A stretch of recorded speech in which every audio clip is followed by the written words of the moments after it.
Hello everyone दोस्तों, मैं अरुण शर्मा। आप देख रहे हैं द सोच। दोस्तों, इस वीडियो में बात करने वाले हैं हरियाणा के नायब सिंह सैनी के बारे में, जिसको बीजेपी ने चेहरा तो बनाया था, पर बीजेपी खुद इस सोच में थी कि शायद नायब सिंह सैनी वापसी नहीं कर पाएंगे और बीजेपी की करारी हार के कगार पे थे और हुड्डा इस बार बाजी मारते नजर आ रहे थे। पर वक्त चलते नायब सिंह सैनी ने हुड्डा को परास्त कर दिया और नायब सिंह रैनी सबसे बड़े किंग मेकर साबित। दोस्तों, अगर आप चैनल पहली बार है, जुड़ सकते हैं सारी वीडियो को देखने की। दोस्तों, बात करते हैं हरियाणा के महासियासी दंगल के बारे में, जहां बीजेपी पिछली बार से खट्टर सरकार के कामों को चलते बहुत दुखी थी, जिसके चलते बीजेपी को बहुत नुकसान उठाना पड़ा था और बीजेपी ने खट्टर को कमान छीन ली।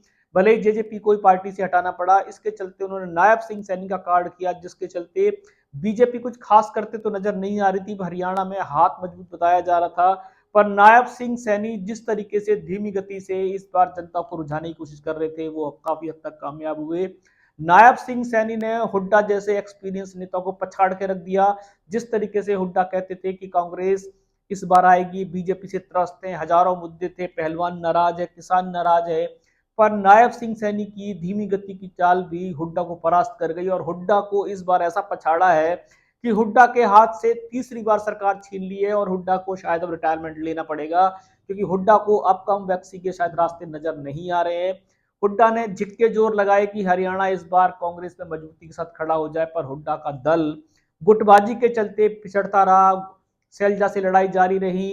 टिकट बंटवारे में हुड्डा ने अपनी तूतू का हमेशा खराब कराई। हुड्डा में कभी भी जनता हुड्डा को भले ही पसंद करती, पर कांग्रेस में हुड्डा की तूती कम होती जा रही थी, जिसके चलते हुड्डा का दल हमेशा कांग्रेस के खिलाफ रहा। नायब सिंह सैनी को भले ही बीजेपी ने कमान दी हो, भले ही बीजेपी जीत के आधार पे भी ना हो, पर नायब सिंह सैनी ने अपने रुझान से, अपने गठबंधन से लोगों को मनाने में, रुझाने में काफी महत्वपूर्ण निभाई।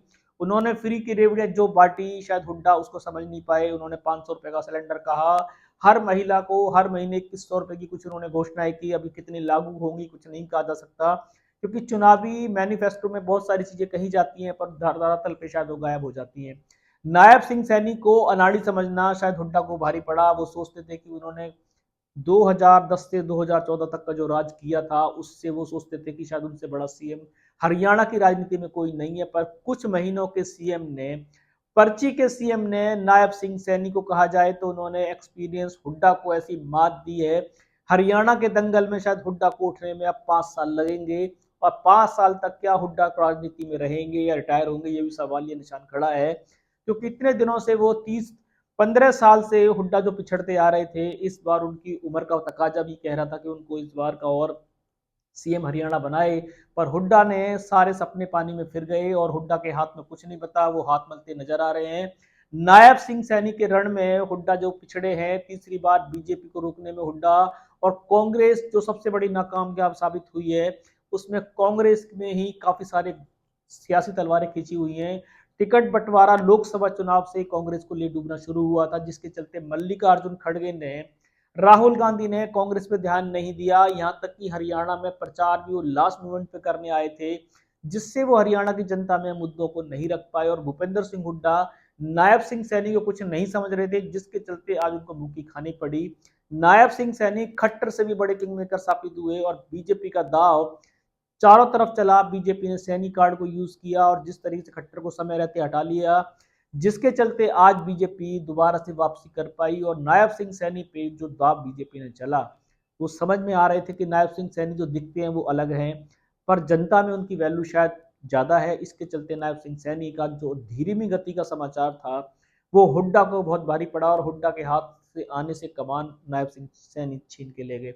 दोस्तों, हरियाणा के दल में नायब सिंह सैनी, जिनको बीजेपी ने रातों रात मुख्यमंत्री बनाया, जिनको पर्ची का मुख्यमंत्री आज तक कहा जाता है, पर्ची का मुख्यमंत्री, एक एक्सपीरियंस राजनीति में कांग्रेस के सबसे बड़े दिग्गज नेता हुड्डा के हाथ से कमान छीन के ले गए। अब 15 साल का वनवास भी खत्म नहीं हुआ। अब क्या हुड्डा 2029 के सपने देखेंगे, या कांग्रेस में बने रहेंगे, या कांग्रेस उन पे कोई कार्रवाई करेगी? इस रुझान पे सटीक विश्लेषण लेके आएंगे। क्या हरियाणा की राजनीति में कोई मंथन होगा? क्या हरियाणा की राजनीति में हुड्डा के खिलाफ जो आवाज चल रही थी, जो हमने पहले वीडियो में डाली थी, क्या कांग्रेस उन पे कोई भूमिका निभाएगी? क्या हुड्डा की नाराजगी जनता से थी या उनकी पार्टी के नेताओं से थी? टिकट बंटवारे को लेकर कांग्रेस मंथन करेगी, ताकि आने वाले समय में हरियाणा में कांग्रेस दोबारा से आने के सपने देख पाए, इस रुझान पे सटीक विश्लेषण लेके आएंगे। अगर आप चैनल पहली बार हैं, जुड़ सकते हैं सारी वीडियो को। दोस्तों मैं अरुण शर्मा मिलूंगा नई सोच के साथ, तब तक अपना ध्यान रखें। नमस्कार।